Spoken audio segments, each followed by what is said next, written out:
Have you ever gone to open a student's work and there's no file attached? This could be what happened. So I'm in this classroom as a student. If I go to classwork, let's say I want to work on social emotional learning credit 2. Awesome, sounds good. So I'm going to go to open the credit, and accidentally I'm going to click this X to delete my document. Uh-oh. I don't have any work there anymore. Let's see what it looks like on the teacher side.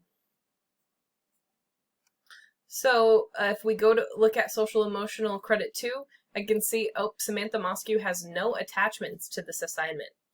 So this is what the student's going to do to get it back. And the student has to do this, not the teacher. It kind of sucks, but this is what we have to walk the student through. The student is going to have to go into Google Drive and manually add the credit back. Because remember, even whenever we delete things in Google Classroom, they're still available in the drive.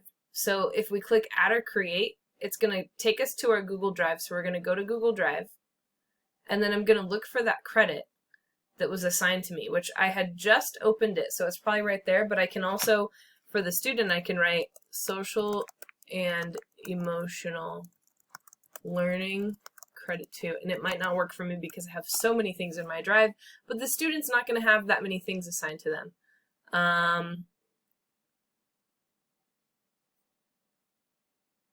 Okay, this should be it.